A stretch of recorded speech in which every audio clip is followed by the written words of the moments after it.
The story begins with a man named Takumi, as he's surrounded by a pack of wolves. He checks their stats, realizing they're rank C monsters, and they suddenly attack him, but he shoots them with his air bullets, taking them out instantly. He loots their corpses, as he recalls that he used to live an ordinary life in Japan, but one day, he suddenly found himself in a strange room, where a man begs for his forgiveness. He has no idea what's happening, so the man introduces himself as Sephiroth, saying he's a god, and he mentions that they're in the divine land. Takumi thinks he's about to get scammed, but Sephiroth denies this, as he reveals that he can read minds. He explains that he was trying to repair the space-time continuum, but he made a mistake, which accidentally killed Takumi. So to make amends, Sephiroth created a new body for him, and reincarnated him into the world of Ateldia. He realizes that his body is equipped with the knowledge he needs to survive, and he checks his stats, realizing he's at level 3.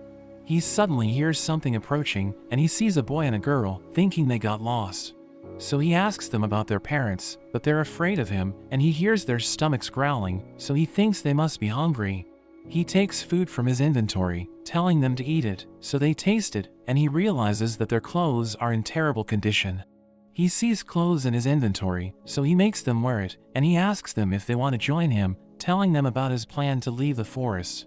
But they remain silent, so he decides to use his appraisal skill to learn about them, and he learns that they're both 5 years old, but they have no names. So he decides to name the boy Alan, and the girl Elena, telling them to follow him. As they venture through the forest, Takumi thinks about taking a break, because he doesn't want the kids to get tired. But they suddenly charge in, as a group of monsters appear. He's worried that the monsters might kill them, so he thinks about firing his air bullets, but he's afraid that he might hit them. But they wipe the floor with the monsters, and he can't believe this, realizing they're extremely powerful. He asks them if they sense the monsters approaching, and they confirm this, so he tells them to tell him before running ahead. They head deeper into the forest, and they encounter monsters along the way, but the kids deal with them, and Takumi tells them they're doing a great job. Later that day, Takumi realizes it's time for dinner, so they start a campfire, and they have a meal together, as he notes that the kids are happy, so he thinks they're warming up to him. The next day, they arrive in a city, and Takumi tells the guards that they passed through the forest of Gaia, but they find this difficult to believe, because only the best adventurers can survive in the forest. He tells them that he just gathered medicinal herbs, so he didn't go far, and the guards believe him. But they ask for his identity card, saying he needs it to enter the city, but he explains that he doesn't have one, because he's from a remote village. So the guards decide to screen him, and one of them tells him to hold a crystal ball. He obeys the instruction, knowing it searches for criminal records, so he wonders if the kids are going to be okay, because he doesn't know where they came from. The guard realizes they're all clear, so he gives them temporary identity cards, telling them to get an ID at the guild if they're planning to stay in the city. They look around the city, but Takumi realizes that the kids are afraid of strangers, and he heads to a chapel, where he starts praying to Sephiroth. So he appears before Takumi, asking him about his life in Ateldia, and he tells Sephiroth about the kids, saying he's planning to take them to an orphanage. But Sephiroth tells him not to do it, and he realizes that Sephiroth planned everything out, saying it was strange that the kids just randomly appeared in the forest. Sephiroth asks for his forgiveness, but he just wants to learn about the kids, and Sephiroth explains that he can't tell him everything. He knows that there are 5 gods in the world, and 4 of them represent the elements of nature, and their leader is the creator named Marianola. Sephiroth is the god of wind, and Takumi thinks he can't say anything because the other gods are involved, and he confirms this, saying the kids are special and it was dangerous to leave them in the forest. Takumi decides to take care of them, saying he was never planning on taking them to an orphanage, and he tells them they're going to find a place to stay. They spend the night in an inn, where the kids play on a bed, and they eventually fall asleep. The next day, Takumi wakes up, and the kids greet him as he realizes that they can now talk. So he becomes happy because they're making progress. They visit the Adventurers Guild, where they meet the receptionist named Luna, and Takumi tells her he wants to register with the kids. So she tells him to fill up the registration form, and she gives them their guild cards, saying it can be used as an ID. He realizes he's already at level 11, and she tells him about the guild, saying the newcomers begin at F rank, and they can climb all the way up to S rank. She mentions that there's also an SS rank, but there are no adventurers who have achieved that level, She explains that there's a party system for clearing quests, and the rank of the party depends on the average level of the members.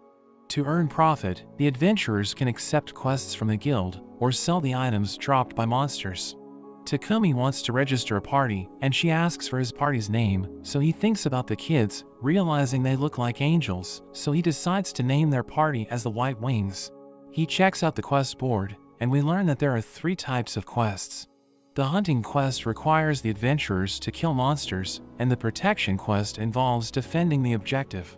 But he decides to pick a gathering quest, because they just need to collect herbs to complete the mission, thinking it's ideal for their first quest. He presents it to Luna, who gives them the mission, telling them they just need to gather 10 herbs of lily in 3 days. We see them searching around a forest, and they encounter a slime, but Takumi mentions that it's weak, so the kids play with it. He finds an herb of lily, and he shows it to the kids, teaching them how to gather it. They help him find more, so he tells them they're doing well, and they end up gathering a ridiculous amount. They return to the guild, and Luna can't believe they were able to gather that much, saying it's only been half a day, and she gives them their reward. But a man named Dominic suddenly appears, and he wonders what the kids are doing in the guild, so Takumi explains that he's their companion. But Dominic thinks they shouldn't be there, saying they should leave, and he threatens Takumi. So the kids attack him, but Takumi tells them to stop, asking Luna if they're going to get punished, but she explains that they acted in self-defense. The guard joins them, but he realizes that the fight is over, and the kids start crying, telling Takumi not to leave them, so he cheers them up, saying he'll never abandon them. The guard wonders what happened, introducing himself as Captain Vault, so Takumi tells him that Dominic started it, saying the kids cried because they thought he would abandon them. Vault thinks he's cruel, wondering why the kids would think he's going to leave them. So he explains that he doesn't know, but he mentions that he found them in the forest of Gaia, thinking they must have been abandoned. He wonders if carriages have been attacked around the forest, so Luna tells him about a slave trader group from the Algo Kingdom, which was attacked by monsters in the forest. Vault thinks the kids were dropped by the carriage to serve as decoys, and he praises Takumi for looking after them. But Luna asks him if he has materials from the forest of Gaia, so he tells her about the items dropped by the red wolves, and he sells it to her, as Vault explains that she's crazy about materials. He tells Takumi about the expedition, saying the soldiers head to the forest of Gaia to slaughter monsters, because they could threaten the city if their numbers aren't kept in check. But he explains that it's an A-rank forest, so he can only bring the best soldiers with him, and he invites Takumi to join them. But he refuses, saying he's still at rank F, but Vault reminds him that he was able to defeat red wolves, so this shouldn't be a problem for him. Vault talks to the guildmaster, telling him he wants Takumi to join the expedition, but the guildmaster can't believe he wants a newcomer to join them, so he explains that there's something special about him. A few days later, we see that Takumi has adjusted to life in Ateldia, and the kids are starting to interact with strangers. They've been sticking to a regular schedule, and they're enjoying their lives, but as Takumi eats bread, he realizes it isn't as good as the ones he's used to eating, so he decides to bake the breads from his world. They head to a bakery, where the shopkeeper Michelle asks him what he needs. But he reveals that he isn't interested in buying anything, and he just wants to ask a favor. So she introduces him to her father Rode, and he tells Rode to bake bread for him. He shows him the ingredients, telling him to put them inside the bread before baking it, and Rode reveals that he has never done this before, so Takumi decides to teach him how to do it. He demonstrates how to make the bread, as Rode realizes it's easier than he thought, and he tries making it himself, as Takumi tells him it's perfect. He tells Takumi to help him bake the bread, and he agrees to this, so they start baking, as the kids do their part, and after a few moments, the bread is finally ready to eat. Rode takes a bite, and he realizes it tastes amazing, thinking about selling it to his customers, so he offers to pay Takumi for coming up with the idea. But he explains that he doesn't need money, saying he just wants the bread to be available at the bakery, and he notes that he copied the idea from the bakers in his world, so he doesn't want to take credit. Rode thinks about experimenting with other fillings, and Takumi asks the kids about the bread, so they tell him it's delicious, saying they want more. The next day, Luna tells Takumi that he has been promoted to rank E, and he realizes he's already at level 13. She asks him if he wants to go to the labyrinth, telling him where he can find it, as she mentions that it has 15 floors, and the adventurers visit it to hunt monsters. He decides to check it out, and she tells him he won't be able to conquer it in one day. But he explains that he just wants to explore the first floor, reminding her he's just an E-rank adventurer, so he won't survive if he goes too far. But after some time, we see Takumi and the kids in the labyrinth, and we learn that they're already at the third floor. He notes that the kids are showing him the way, and this makes navigating the labyrinth easier, but he finds them mysterious, wondering how they know the right path. He realizes that the place is called the Earth Labyrinth, but a mole suddenly blocks their path, so the kids beat it up, but its body disappears, and they wonder why this happened. So Takumi reveals that monsters in labyrinths disappear when they're defeated, but they leave items in their place, and they realize that the mole dropped a whisker, but they all think it's useless. They head deeper into the labyrinth, and Takumi decides to call it a day, saying it's time for dinner, so he brings out his magical stove, using it to cook their meal, and they enjoy the food together as the kids have a great time before sleeping in their tent.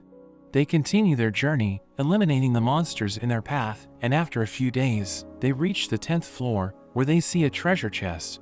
Takumi thinks it could contain a rare item, and the kids open it, realizing it contains 2 potions. One of them restores mana, while the other one replenishes stamina, but he knows they're just low-ranked items, so they aren't worth much. A monster suddenly appears, so the kids eliminate it, and it drops its skin, as he mentions that it's quite rare. He notes that the kids are amazing, because they're extremely effective when it comes to dealing with monsters, and he thinks they're gifted with superhuman instincts. So he's glad they weren't found by someone who could exploit them, thinking this is the reason why Sephiroth was worried about them. But a snake approaches them, and Takumi checks its stats, realizing it's venomous, so he tells the kids to stand back, thinking this is the perfect chance to try his throw skill. He hurls a rock with incredible force, and it blinds the snake as he uses his wind cutter skill, which slices it into pieces.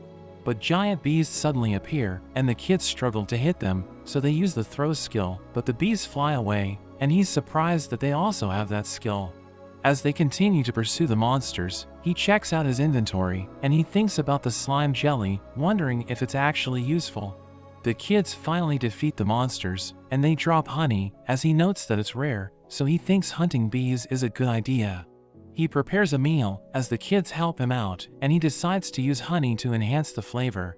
They start eating together, thinking the food is delicious, but a group of bees suddenly approach them, so he uses his skills to eliminate them. But the kids see another group approaching, so they decide to help, and they're happy that they were able to gather more honey. They finally reach the 15th floor, where they see a giant door, thinking the final boss is waiting inside.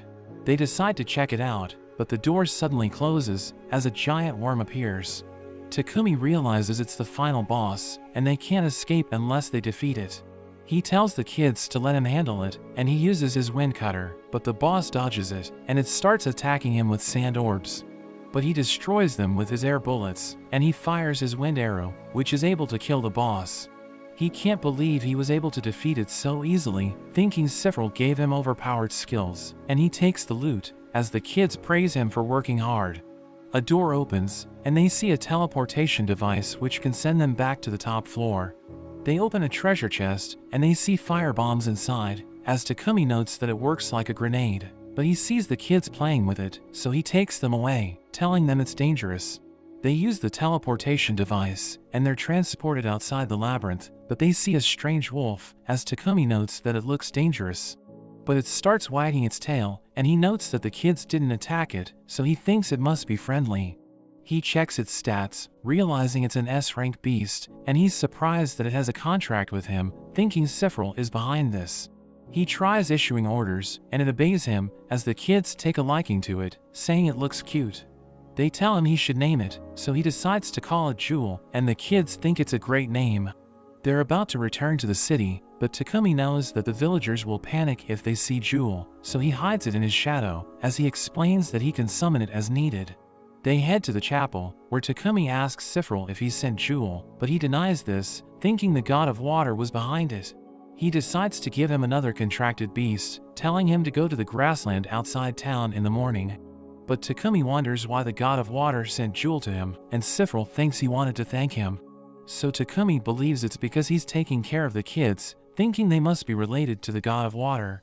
He receives a gift from the gods, and Sephiroth tells him to accept it, But he hesitates, so Sifril warns him he's going to receive divine punishment if he refuses, so he ends up accepting it.